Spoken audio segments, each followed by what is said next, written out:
오늘 제목을 제가 먼저 봐야겠죠. 하나님은 온 땅의 왕이심이라. 오늘 찬양의 고백이죠.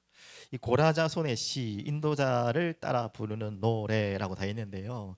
하나님을 온 마음으로 찬양하는 너무나 아름다운 찬양의 시고, 이 시가 보통 이때 아마 다 추측입니다. 정확한 건 없지만 신년제 처음 새해 때에 이제 어떻게 보면 하나님을 예배할 때에 불려졌던 찬양이라고 많은 학자들이 또 예상을 합니다. 정확한 건 아니지만. 그러면 우리나라하고 지금 이 달력하고 달라요. 1월 1일이 아니라 그때 당시에 7월 1일이죠. 이제 나팔절이라고 합니다, 보통. 그래서 신년 때는 무엇을 봅니까? 나팔을 불죠. 요 계속 새벽에 우리 여호수아 보시면서 나팔에 대한 의미를 또 설명을 드렸지만, 여호와의 영광을 올려드리며 여호와의 임재를 나타내는 그 대표적인 악기가 바로 나팔입니다. 그래서 여호수아에서는 이제 전쟁을 나가기 때문에 전쟁을 선포할 때 그냥 가는 게 아니라 하나님이 우리와 함께 하신다라는 걸 선포하는, 하나님의 영광이 이곳에 임했다라는 걸 선포하는 나팔을 불며 행진을 하는 것이죠. 나팔의 의미가 굉장히 중요한 의미죠. 그래서 지금 이 신년제 때 이 찬양을 했다면 이 나팔을 부르는 그 장면들이 분명히 있었을 거예요. 그리고 이제 1일이 그렇다면 이제 그 신년제 때는 그렇게 찬양하면서 또 뭘 하냐면 7월 10일이 이스라엘 유대인의 가장 중요한 날이죠. 7월 10일 대속죄일이라고 합니다. 욤 키프르 해가지고, 대속죄일은 어떤 의미인지 여러분 아시잖아요. 한 해의 모든 죄를 다 씻음 받는 제사장, 대제사장이 이제 지성소로 들어가는 굉장히 중요한 그런 날이죠. 그래서 7월 1일부터 10일까지 한 열흘간 기간이 있죠. 그 기간 동안에 뭘 합니까? 대제사장이 당연히 이제는 지성소로 들어가서 백성들의 죄를 들고 가야 되기 때문에 굉장히 기쁜 날이 될 수 있지만 무섭고 두려운 날이죠. 그래서 그때까지 회개하고 기도하고 이렇게 막 이렇게 뭐죠? 새롭게 이래 하는 그 시기죠. 그리고 이제 제가 왜 얘기를 하냐면 그 10일이 지난 이후에 15일, 그러면은 신년 보름 이후에 뭐가 있다는 거죠? 오늘 이번 주에 지켰던 수장절, 또 초막절이라고 하고, 지금 우리가 뭐 추수감사절로 표현을 많이 하지만 수장절, 초막절이 있습니다. 일주일 동안 초막을 짓고, 아시오 들어보셨죠? 가족들이 들어가가지고 거기에 있는 것입니다. 광야에서도 그랬고 광야에 나와서도 그런 형태를 보였죠. 왜? 그때를 기억하라고. 그래서 왜 수장절이라고 하고 초막절이라고 할까요? 조금 개념이 두 가지가 다르잖아요, 맞죠? 수장절, 초막절, 좀 무슨 의미가 연결될까요? 초막절이라는 의미는 우리 이미 여러분 메시지 들었기 때문에 주일날 결론 때 말씀드린 것처럼 초막절은 뭡니까? 갑자기 그 있죠? 예, 한마디 광야에서 더 큰 개념이 되겠죠. 광야에서 곡식을 거뒀다 했습니까? 안 거뒀다 했습니까? 좀 그렇게 알고 있었죠. 참 무식이 다 탄로났는데 우리들이 광야에서는 곡식을 거둘 수가 없어요. 그래서 그때는 장차 가나안 땅에서 거둘 것을 미리 생각하고 또 초막을 짓고 그곳에서 이렇게 함께 감사와 찬양을 또 예배를 인도하는, 뭐 예배라기보다는 하나님을 또 그런 감사하는 절입니다. 이제 실제적인 수장절은 가나안 땅에서 말 그대로 수장절이 지켜진 겁니다. 그래서 우리의 감사는 어떤 감사다? 눈앞에 보이는 열매를 가지고도 감사해야 되죠. 그건 정상적인 사람입니다. 그걸 못하면은 비정상적인 사람이고요. 눈앞에 보이지 않는 열매를 두고 감사하는 게 여러분과 저희들이 해야 될 믿음의 사람들입니다. 맞죠? 그걸 하나님이 광야에서 훈련시켰고 허락하신 거예요. 그래서 장차 우리는 또 연결하면 우리의 가나안은 영원한 하나님 나라, 영원한 천국, 맞죠? 그 초막에 들어갈 우리들을 생각하면서 우리는 이 광야 같은 이 땅에서 미리 감사한 거예요. 지금 먹을 게 없고 입을 게 없고 이것저것에 막 불평 불만이 막 광야 백성들처럼 우리 마음속에는 끊임없이 올라오잖아요. 그게 광야 백성들이 다 걸려 넘어졌잖아요. 하지만 우리는 항상 기억해, 이 수장절의 의미가 그겁니다. 우리 영원한 천국 초막, 그곳에 우리가 거할 집을 생각하면서 이제 막연한 이 세상 너무 힘드니까 뭐 어디 이데아 세계를 생각하는 그걸 말하는 게 아니에요. 실제 그렇게 될 것이고, 이제는 그 실제가 지금 오늘 현실에서 보여야 되는 게 우리가 믿는 믿음입니다. 그냥 언젠가는 뭐 준다고 하니까 내가 한 10년 후에 100억 받는다 치면 10년에 100억 받을 거야 내가 막 참고 이게 아니고요. 지금 내가 오늘 이 자리에 그 하나님의 나라의 엄청난 영광이 내 보이지 않는 이 광야에서 먹을 것 없는 이 자리에서 너무 불평불만할 수밖에 없는 환경에서 보여야 되는 거예요. 실제로 그게 하나님 나라의 백성의 믿음입니다. 그래서 하나님 나라는 두 가지 동시라고 했죠. 이미 임했고 또 올 것이다. 참 우리의 시간적인 개념으로는 말을 해석할 수 없는 이야기인데 영적인 개념은 정확한 거죠. already 나대 맞죠? 그 개념으로 우리는 살아가는 것입니다. 자, 여기에서 오늘 너무나 아름다운 시편 47편을 소개하는데 여호와께서 올라가신다라는 표현이 저에게는 오늘 시편 47편의 제 마음에는 오늘 읽으면서 핵심으로 딱 붙잡혔어요. 여호와께서 올라가신다. 이 도대체 무슨 말일까요? 자, 한 구절 한 구절 잠시 보면 1절에서 6절까지 먼저 좀 살펴보시면서요. 1절에 하나님께 이제 외칠지어다 나오죠. 너희 만민들아 손바닥을 치고 즐거운 소리로 하나님께 외칠지어다. 이 외침은 너무나 감사와 찬양, 우리의 왕께 외치는 그런 장면입니다. 지존하신 여호와는 두려우시고 온 땅의 큰 왕이 되시미로다. 오늘 47편 읽을 때는 동시에 생각하셨는데 이 47편 이 부분은 이제 성부 하나님의 영광을 찬양하지만 결국 여러분 아시다시피 예수 그리스도를 메시아적 왕적 권세를 찬양하는 게 같이 삼일체 하나님을 찬양한다 생각하면 돼요. 그냥 지금 이 부분은 당연히 왕적인 여호와 하나님을 찬양하지만 이 성부의 하나님을 찬양하는 것처럼 보이지만 장차 오실 왕으로 오실 영원히 다스리실 그리스도 메시아를 기다리는 왕적인 찬양과 연결해서 여러분 읽으시면 정확합니다. 맞죠? 그래서 제가 그렇게 읽은 거예요. 왕이 되심이로다. 이미 왕이시지만 또 왕이 되실 것이죠. 여호와께서 만민을 우리에게 나라들을 우리 발 아래 복종하게 하시며 이제 그 지금 상황이지만 그래 또 이미 그리고 already 또 이루어질 일들을 함께 우리는 바라보며 찬양한 겁니다. 지금 이스라엘 백성들 지금은 당장 메시아가 안 왔지만 지금 그 당시에 메시아를 기다리면서 하나님의 왕권을 같이 찬양하는 거예요. 그게 바로 믿음의 사람들입니다. 우리는 지금 이제 그리스도를 이제 오셨잖아요. 이제 그리스도가 다시 오실 것을 믿고 또 찬양하는 겁니다.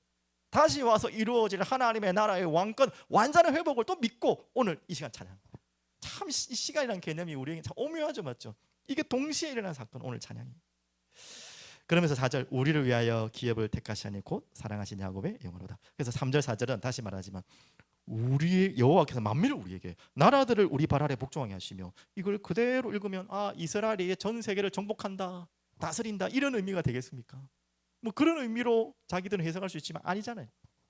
이제 예수 그리스도가 왕이시고 우리가 함께 왕노릇할 장차 일어날 영원한 교회 미래 교회를 설명하시는 거고 지금 우리에게 또 일어나고 있는 일이죠. 예수 그리스도가 이 땅의 왕이시고 우리 교회 이 지상에 있는 우리 교회가 예수 그리스도와 함께 이 땅을 다스리는 하나님의 나라를 이루어가는 백성들로 참 설명이 어렵죠. 제가 시간적인 완전 지금 짬뽕의 개념을 했기 때문에 근데 성경은 그렇습니다. 하나님 그렇게 설명하고 있어요. 그래서 우리가 바로 왕 대신 그분과 함께 왕노릇하는 존재임을 또 감사하고 찬양하고 영광 돌리는 장면입니다. 자, 그러면서 5절이 이제 중요한 부분이 있는데요. 하나님께서 즐거운 함성 중에 올라가심이여 여호와께서 나팔 소리 중에 올라가시도다. 이게 굉장한 엄청난 의미죠. 그래서 찬송하랴, 하나님을 찬송하라, 우리 왕을 찬송하라. 자, 이 부분은 여러 가지 또 해석이 있지만 다양하게 우리가 설명할 수 있는데 여기에는 이제 언약궤가 올라가는 장면을 생각하면 되십니다. 그렇게도 해석할 수 있어요. 언약궤가 성전에 올라갈 때 그때 언약궤가 올라간다고 하지 않고 무엇이 올라간다 합니까? 여호와께서 올라가신다. 왜? 그 언약궤는 누구를 상징하는 것이고 누구의 임재를 상징하는 것이고 장차 또 누구를 가리키는 것입니까? 이해 다 하셨죠? 맞죠? 여호와 하나님 그리고 그 언약궤의 모든 핵심은 그리스도를 설명하는 것이고 그 언약궤가 올라가는 장면 실제로 언약궤가 뭐 이렇게 제사장이 들고 올라간다는 그런 의미보다는 이제 자신의 자리에 성전의 지성소에 올라가는 여러분 그 생각을 하시면서 그 말은 단순히 이제 언약궤가 이동한다는 의미가 아니라 원래 왕이셨던 그 왕권이 이스라엘을 통해서 영원히 다스릴 참 이스라엘, 참 예루살렘, 참 하나님의 나라가 임할 것을 기억하는 거죠. 그래서 이 부분은 이제 예수 그리스도의 승천과 재림을 예상하고 또 기억하면서 함께 찬양하는 참 우리끼리 해석하는 게 아니라 진짜 그렇습니다. 영적인 어마어마한 사실을 이야기하는 거예요. 그래서 영원한 왕 대신 우리에서 조금만 좁혀볼게요. 그리스도의 맞죠? 왕권이 완성되는 그런 놀라운 사건들을 우리는 찬양하는 것입니다. 자, 그러면서 7절부터는 잘 아시죠? 하나님은 온 땅의 왕이심이라 지혜의 시로 찬송할지어다. 하나님이 뭇 백성을 다스리시며 하나님이 그의 거룩한 보좌에 앉으셨도다. 그래서 문나라의 고관들이 모이며 아브라함의 하나님의 백성이 되었도다. 세상의 모든 방패는 하나님의 것이며 그는 높임을 받으시로다. 온 열방이 돌아오고 이제 완전한 새로운 세상이 시작될 영원한 통치의 그 나라가 완성될 것을 미리 알고 찬양하는 거예요. 그래서 우리는 항상 아까 광야에 됐듯이 왜 광야에서 거두지도 못한 그 열매를 기억하고 그 미리 기뻐하고 수장절의 의미로 감사를 합니까? 우리는 그 믿음을 가지고 사는 거예요. 우리가 오늘 살아가는 모든 믿음은 그것입니다. 그것 때문에 기쁘고 감사가 서게 하는 거예요. 눈에 보이는 열매가 아니라 눈에 보여질 열매. 그 열매는 영원한 하나님의 나라에서 일어날 열매죠. 우리가 눈에 보이는 이 뭔가를 아니라 영원한 초막, 영원한 하나님 나라의 초막에 들어갈 그 미래를 꿈꾸는 거예요. 영원한 하나님의 나라의 왕 되시고 다스리실 그 나라를 기억하고 우리는 찬양하는 거예요. 그게 정말 내게 하나님의 나라로 믿음이 온다면 여러분이 지금 당하고 있는 좀 말이 좀 심한지 모르겠어요. 거지 같은 모든 일들이 다 아무것도 아니에요. 속상하고 막 정말 미칠 것 같은 그 모든 일이 참 표현이 그렇지만 가볍게 넘어갈 수 있어요. 오늘 그 눈이 그 믿음의 감사가 오늘 여러분 입술을 통해 찬양으로 고백되기를 간절히 축복드립니다. 자, 그러면서 이번 주에 아이고 제가 또 하나 더 넘어왔네요. 자, 그래서 자 언약궤 아까 이야기한 거 나온 거 조금 더 설명드리면요. 정말 너무 막 새벽에 보통 일어나기 싫거든요. 솔직히 말하면 겨울이 오면 올수록 일어나까지 되는데 나오기가 너무 싫더라고요. 저 더 그러게 되겠지만 근데 요즘엔 너무 기뻐요. 막 감사하고 설레요. 왜? 여호수아 말씀이 너무 제 개인적으로는 하나님 은혜를 주시고 계시고 뭐 새벽에도 말씀드렸지만 내년에 하나님 어떻게 인도하실까를 기대하면서 기도하는데 딱 이 말씀이 올해 마지막으로 이제 연결돼서 11월 12월로 마무리가 되는데요. 올해 우리 초에 수요 예배 때 계속 여호수아를 좀 뭐 확실하게 다 다루질 못했지만 그래도 거의 대부분 다 다뤘잖아요. 이제 연말인데 또 말씀을 주시는데 연초에 봤던 메시지 놓쳤던 부분 또 더 확인하게 해주시고 더 깊이 묵상하게 해주시고 이렇게 되는 거예요.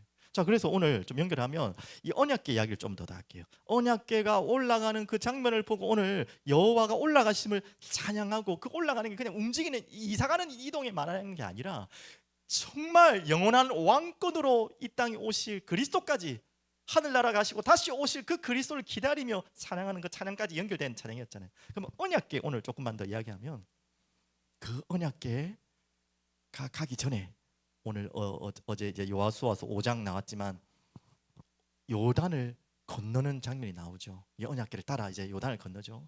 요단을 건너자마자 뭘 합니까? 전쟁을 들어가야 되는데 뭐 하게 하죠? 할례를 하게 하죠. 또 뭐 하게 하죠? 할례를 급하게 해야 되는 목적이 뭡니까? 피를 봐야 되잖아요. 결국 유월절을 지키기 위해서는 반드시 할례를 해야지만 유월절 지킬 수 있죠. 결국 핵심은 유월절이었죠. 유월절을 급하게 지키기 위해서 전쟁을 앞두고 군사들이 일주일 동안 꼼짝도 못하는 말도 안 되는 일을 하나님이 허락하셨어요. 또 거룩하고 성결하기 위해서 할례를 행하고 유월절 행사를 진행하고 그 다음에 일어난 일이 뭐죠? 여호와의 군대 대장이 여호수아 앞에 나타납니다. 그 여호와의 군대 대장은 예수 그리스도의 현현이라고 대부분 다 학자들이 이야기를 해요. 자, 할례를 행하고 유월절 예식을 지내고 다 피언약이죠. 그리고 그리스도가 군대 대장으로 나타나셔서 멀끔한 옷을 입고 오신 게 아니라 군대 대장으로 군복을 입고 오신 거예요. 여호수아가 착각을 했죠. 네 편이 우리 편이냐 저 편이 저기냐라고 착각할 만큼 왜 그렇게 입고 오셨겠습니까? 힘주려고 응원하려고 으쌰으쌰하려고 아니잖아요. 같이 싸우겠다는 거죠. 대장으로 싸우시겠다. 그리고 여호수아에게 뭘 명령하셨죠? 모세에게 명령한 것처럼 신발 벗으라. 아니 군인이 신발 벗으라는 거는 뭐 하라는 겁니까? 군인은요 전쟁터에서 신발을 벗지 않습니다. 신발 벗고 신을 일이 없어요. 지금 우리 아들도 아직까지 지금 오늘 지금 훈련을 가가지고 기도해 주십시오. 이 추운데 지금 밖에서 한 일주일 동안 자야 되는데 거의 저도 훈련을 가봤지만 군화를 벗을 수가 없어요. 추워서도 못 벗지만 벗을 일도 없고요. 벗어도 안 돼요. 언제 싸울지 모르는데. 그런데 여호수아에게 신발 벗으래. 그 말은 뭡니까? 네가 하지 말라는 거예요. 네가 대장 같지 아니라는 거예요. 내가 대장이라는 거예요. 얼마나 아름다운 모습입니까? 그리고 바로 여리고를 오늘 진격하는 장면인데, 진격도 아니지, 말도 안 되는 뺑뺑이 도는 장면. 6장부터 1장 14절이죠. 거기에 이제 무장한 군사가 다 앞장서고, 그 위에 오늘 나왔듯이 양각 나팔들 7 제사장이 나팔을 불죠. 오늘 나팔의 의미가 뭐라고 했습니까? 뭐 전쟁을 선포하는 의미도 되지만 여호와의 영광을 선포하고 찬양하고 여호와께서 임재하신 장면, 한마디로 오늘 장면을 조금 이야기를 조금 매칭하면 여호와께서 올라가신 거지. 전쟁에 쫙 올라가신 장면, 정복하러 가신 장면, 그거의 시작이 나팔을 부는 장면. 나팔절로 시작되죠, 첫 때가. 그러면서 이제 제사장이 언약궤를 들죠. 그 이후에 또 이제 백성들이 따르고요. 그리고 이제 또 무장한 군사들 또 백성들, 이렇게 쫙 행렬이 진행됩니다. 바로 그 언약궤가 무엇을 의미합니까? 그 백성들, 그 공동체의 뺑뺑이 도는 여리고를 도는 그 행진 가운데 누가 계신다고요? 언약궤가 계신 거예요. 그 언약궤가 무슨 핵심입니까? 하나님의 임재 영광인데, 오늘 말씀을 연결하면 그 하나님의 영광이 언약궤 안에 뭐가 들었다고요? 말씀의 돌파, 말씀의 능력 되시는 그리스도, 말씀이신 그리스도. 그리고 뭐가 있습니까? 만나다만 항아리, 생명의 떡으로 오신 그리스도. 또 무슨 말입니까? 아론의 쌍난 지팡이, 오직 대제사장으로 죽음을 이기시고 승리하시고 부활하실, 그게 상징적인 의미 아닙니까? 바로 그 그리스도가 그 언약궤의 핵심입니다. 그 그리스도가 그 모든 공동체의 중심으로 모든 움직임 속에 행진할 때 여호와의 군대 대장이죠. 반드시 승리할 그 전쟁을 이제 시작하게 된 것입니다. 오늘 이제 그 했고, 내일은 이제 여리고가 무너진 장면이 아마 나올 걸로 분명히 또 나오겠죠. 이렇게 오늘 이 부분을 가지고 여러분이 진짜 감사의 회복을 시작하시기 바랍니다. 자, 그러면 이제 다시 이번 주 말씀 이제 간단하게 정리하겠습니다. 너희는 또한 감사하는 자가 되라. 그 감사하는 시작이 뭐라고요? 바로 골로새 3장 11절. 우리 이 말씀 같이 볼게요. 우리 이번 주 읽지 않은 본문인데 오늘 가장 또 중요한 이번 주 본문이고, 지금까지 기도는 그래서 더 기도해봐야겠지만 하나님 또 어떻게 마음을 바꾸실지 모르겠지만 내년에 어떻게 보면 저 표가 될 것 같아요. 그래서 여러분 좀 기도해 주시고요. 골로새 3장 11절 제가 읽어드릴게요. 거기에는 헬라인이나 유대인이나 할레파나 무할레파나 야만인이나 수구단이나 종이나 자유인이 차별이 있을 수 없나니 오직 그리스도는 만유이시오 만유 안에 계시니라. 맞죠? 네, Christ is all and in all. 맞죠? 그리스도는 모든 것이고 모든 것 안에 있다. 그 모든 것 안에는 당연히 통치와 다스림을 나타내는 거죠. 그래서 여러분이 반드시 기억해야 될 감사의 모든 출발과 시작, 완성은 바로 여기서 오는 거죠. 신앙은 시작이 완성이에요. 바른 시작이라면. 그래서 출발력이 바로 오직 그리스도. 오늘 여러분의 모든 감사의 시작을 다시 회복하시고요, 다시 돌아보시기 바랍니다. 정말. 그래서 오늘 시편 47편도 전체적으로 뭡니까? 왕이 오심을 찬양했잖아요. 하나님은 온 땅의 왕이십니다. 바로 이 그리스도의 왕직의 핵심은 뭐냐면 온 땅을 다스리고 인도하시고 보호하시는 거예요. 그 다스림의 통치 속에, 하나님의 나라의 통치 속에 사단이 그 안에 통치 대상으로 또 멸망의 대상으로 들어와 있는 것입니다. 그래서 이 출발력을 여러분 잘 보시고, 그분이 모든 것 되시고 모든 것에 부족하지 않은 완전하신 분이라는 것. 그래서 이 예수가 그리스도이신 완전하신 선지자, 완전하신 제사장, 완전하신 왕, 뭐 참 왕, 참 제사장, 참 선지자, 이것도 맞는 말입니다. 이렇게 여러분이 꼭 기억하시고 다시 감사의 역을 출발하시고, 이미 출발하셨기 때문에 절대 그 출발력을 잊어버리지 마세요. 자, 그러면서 이제 우리가 가는 길에 우리 오늘 찬양했던 찬양 내용을 일부러 그렇게 3가지로 잡았어요. 우리가 무엇을 감사해야 되냐? 그리스도의 죽으심과 살아나심을 감사하고, 그리고 우리가 교회된 것, 그 교회조차도 그리스도께서 모퉁이의 머릿돌 되셨잖아요. 그 모퉁이의 머릿돌 되신 이유가 무엇입니까? 면과 면을 이어가기 위해서 자신이 그 희생 제물로 그 가운데서 찢기신 거 아닙니까? 하나님과 우리와의 관계를 회복하기 위해 자기의 몸을 찢으셨고, 그게 끝이 아닙니다. 하나님의 백성들이 그리스도를 중심으로 하나로 이어지게 하시기 위해서 그분이 찢어지신 거예요. 그게 바로 그리스도의 역할입니다. 그래서 그리스도께서 뭐 하신 것처럼, 핵심은 그거잖아요. 용서하신 것처럼 서로를 용서를 오래 참고 자비하고 온유로 하고 오래 다 나온 거죠, 맞죠? 그러면서 이제 그 정착을 빨리 정비하고 지나가고요. 어디로 가야 됩니까? 도착역입니다. 15절 보시면 그리스도의 평강이 너희 마음을 주장하게 하라. 이게 우리에게 있는 감사의 어떻게 보면 결론이죠. 우리 마음속에 무슨 일이 있어도 감사하고 무슨 일이 있어도 감사하지 않고가 아니라 그리스도의 평강이 우리 마음을 완전히 장악하고 주장하는 거예요. 압도하는 것입니다. 너희는 평강을 위하여 한 몸으로 부름받았다. 너희와 우리 교회가 함께 어떤 일이 있어도 그리스도의 평강이 여러분과 우리 교회 안에 있으면 상관없어요. 다 지나갑니다. 올 수 있겠지. 문제는 그게 주장하도록, 온몸을 주장하도록. 그러려면 반드시 필요한 게 그리스도의 말씀이 너희 속에 풍성히 가요. 서로 그 말씀이 나눠지고 풍성이 더욱더 풍성해지는 것이죠.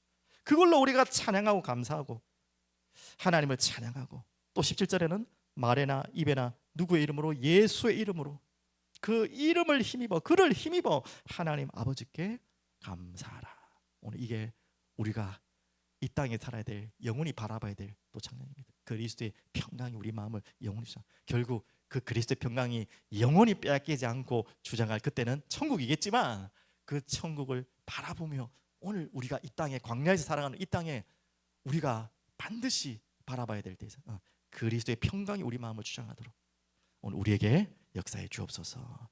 자, 결론으로 말씀드릴게요. 지금 말씀을 계속 들어오시는 분들은 제가 어떤 기도를 하는지 아마 눈치채시는 분이 있을 거예요. 제가 가장 많이 한 기도는, 하나님, 우리 교회, 우리 성도님들 다 각자의 그 모든 손, 발, 이 움직이지 말고 하나님의 손에 힘입어 우리의 모든 손과 발이 움직이게 달라. 결국 무슨 이야기입니까? 하나님의 성령이 일하심에 따라 우리가 심부름하게 달라고. 우리가 뭔가를 하기 위해 성령을 끌어들여 가지고 일하지 말고, 우리 잘못하면 그래 되거든요. 내가 이 일을 하니까 성령님 좀 도와주세요. 맞는 말 같지만 좀 틀린 말이잖아요. 하나님, 내가 지금 이런 문제가 있으니까 성령님 좀 도와주세요. 역사해 주세요. 맞는 말 같지만 틀린 말이에요. 조금 더 바꾸셔야 돼요. 하나님의 성령이 일하심에 내 손과 내 발이 가야 돼요. 하나님의 성령이 일하시려고 하는 그곳에 우리가 있어야 되죠, 맞죠? 이 똑같은 이야기가 아니고 완전 다른 이야기입니다. 그 성령의 역사. 어떻게 이걸 기도했는데요, 하나님 어떻게 그러면 성령의 역사를 따라 나와 우리 교회가 한 걸음 한 걸음 예수님을 따라가라고 이번 주에 올해 주셨는데 어떻게 따라가야 됩니까? 계속 질문해서, 하나님, 성령께서 우리 가운데, 제어 가운데, 우리 공동체 가운데, 우리 성도님들의 가정 가운데 하나님 정말 일하시고 역사해 주옵소서. 그게 우리가 따라가고 싶습니다 라고 계속 기도하는데, 너무 당연한 말씀을 주셨는데, 그게 요한복음 16장 3절 같이 한번 읽어보겠습니다. 너무 당연한 거라서 띵하겠지만 또 너무 중요한 단어입니다. 자, 한번 읽어보겠습니다. 그러나 진리의 성령이 오시면, 자, 이 성령이 어떻게 역사하시니 보십시오. 그가 너희를 모든 진리 가운데로 인도하시니 그가 스스로 말하지 않고 오직 들은 것을 말하며 장래일을 너에게 알리시리라. 자, 이 본문이 너무 깊은 의미라서 그렇지 하면서도 뭔 말인가 두 가지 나올 겁니다. 저는 이렇게 기도하면서 해석을 했어요. 어떻게 했냐면, 당연히 진리의 성령님을 통해서 그리스도를 알게 하시죠, 맞죠? 그리스도를 믿을 수 있도록, 또 그리스도를 주로 고백할 수 있도록 모든 것 진리의 성령님이 알게 하시고 믿게 하시고 인도하시는 정말 은혜의 선물입니다. 그래서 진리 가운데로 인도하신다. 당연히 하나님 말씀 가운데로, 복음 가운데로 인도하신다는 말이죠. 이제 결국 그리스도를 알게 한다는 말이죠. 자, 그러면서 그가 스스로 말하지 않고, 그는 지금 성령이 말합니다. 오직 들은 것을 말하며 장래를 너에게 알리리라. 이 들은 것이 무엇이냐면 말씀을 이야기하는 것입니다. 자, 그러면 결국 성령님께서 일하시는 그 비밀을 우리가 따라가야 되는데, 성령님이 역사하시는 곳에 우리가 있어야 되는 거죠. 우리가 막 뭔가를 기도를 막 뜨겁게 막 불나게 해가지고 성령님이 끌어당겨 갖고 막 이곳에 막 불을 피우는 게 아니라, 성령님이 역사하시도록 우리가 뒤에서 심부름을 하고, 우리가 어떻게 보면 무릎 꿇어야 되죠. 그게 기도인데, 결국 뭘 이야기하냐면 성령님의 역사는 반드시 그리스도의 말씀과 함께 하신다는 거예요. 오늘 그 이야기를 하려고 합니다. 당연히 말씀과, 그리고 말씀을 성부로 말한다면, 또 그리스도를 성자라 말한다면 그 안에 성령님이 삼위일체 하나님이 누구의 명령을 받아서 뭐 지도받고 지시받고 이런 말이 아니라 함께 반드시 유기적으로 역사하게 돼 있어요. 그러면 성령님이 내 가운데, 우리 가운데, 우리 공동체 가운데, 여러분의 모든 삶의 자리에 일하시고 역사하시는 곳에 우리가 있으려면 우리는 무엇 안에 있어야 한다는 거죠? 예, 그리스도의 말씀 안에 반드시 있어야 된다. 그것이 아니면 뭐 기도를 뜨겁게 막 밤새도록 한다고 뭐 아예 나쁜 건 아니죠. 그걸 통해 또 우리가 하나님 그리스도의 말씀이 임할 수도 있겠지만 그게 본질은 아니라는 거죠. 하나님의 성령의 역사 임하도록 우리는 뭘 해야 되죠? 예, 그리스도의 그리고 그분의 말씀에 우리가 완전히 거할 때 그 따라서 성령은 일하시겠다는 거예요. 알리시겠다는 거예요. 오늘 그렇게 한 해를 또 마무리하시고 내년을 준비하시길 바랍니다. 그러려면 본격적으로 뭐합니까? 이 그리스도의 말씀과 우리는 기도 속에 있어야겠죠. 그래서 이제 올해 연말 좀 날씨가 점점 추워지는데 정말 기도 같이 했으면 좋겠어요. 그냥 열심히 하는 기도 말고 그리스도의 말씀을 가지고 진짜 성령님께서 일하심을 보고 거기에 우리가 심부름하고 따라갈 수 있는 그런 우리 교회와 여러분과 우리 삶이 될 수 있도록. 그러면 안 힘들어요, 맞죠?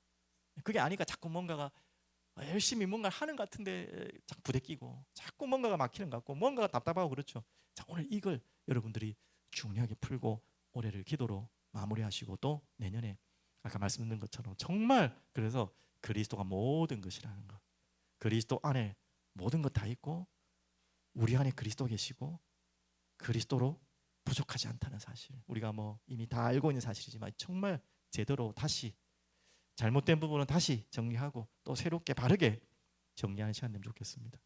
요즘에 저 혼자만의 고백이자 감상을 같이 이야기한다면 지금 계속 씨름하는, 나쁜 씨름이 아니라 계속 씨름하고 질문하고 찾아내고 또 발견하는 것이 이 그리스도의 비밀이거든요. 왜 이 그리스도의 비밀이냐? 이 그리스도의 비밀을 다시 제가 정리하지 않으면 못하겠어요. 지금 신앙생활을. 또 제가 여러분 앞에 목회로 여러분에게 안내를 못하겠어요. 도와줘요. 당연히 성령님이 안내하시지만 이제 그 씨름이 조금 끝나는 것 같아요. 아, 그랬구나. 그렇게 그리스도 많이 들었고 그렇게 많이 선포했고 증거했다고 했는데 이 작은 오류가 이렇게 엉망진창으로 만들 수 있구나, 그리스도를. 저는 그게 이제 깨달아진 거예요. 비하하는 건 아닙니다. 잘못될 수 있구나, 충분히. 이 균형이 무너져 버리면 그렇게 그리스도를 말하고도 엉뚱하게 말할 수 있구나를 알아가고 있어요. 그래서 혹시나 지금 정리된 것이 제가 또 교만할까 봐, 또 잘못될까 봐 지금 조금 조심하고 있는데 이제 왜 그리스도 했는데 그렇게 됐는지, 또 어떻게 진짜 그리스도를 해야 되는지. 그렇다 그리스도를 말하지 않으면 안 되잖아요. 성경 66권이 그리스도 말씀하시는 거고 그리스도가 모든 것을 이야기하는 건데 그렇게 말했던 사람들은 왜 이렇게 제대로 말해요? 그것 때문에 저는 딜레마였어요, 솔직히. 그것 때문에 솔직히 그리스도를 말하고 싶지도 않았어요, 솔직히. 근데 성령님은 그렇게 안 하시잖아요. 이제 정리가 돼. 이제 그게 온전한 화해가 되고 온전한 제 마음의 정리가 돼요. 이제 복음을 전할 수 있겠어요.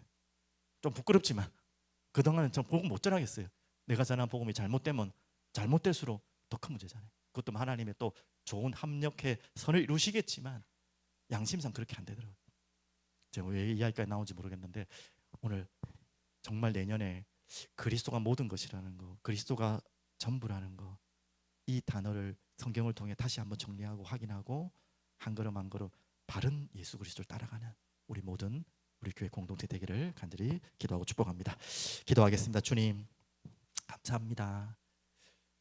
우리의 왕이신 주님을 찬양합니다. 오늘 시편 47편의 말씀을 우리에게 허락하시고 그분의 올라가심을 찬양합니다. 그분의 영원한 왕되심을 찬양합니다. 그분이 영원한 나라를 다스리고 통치하시는 참 왕이심을 찬양합니다.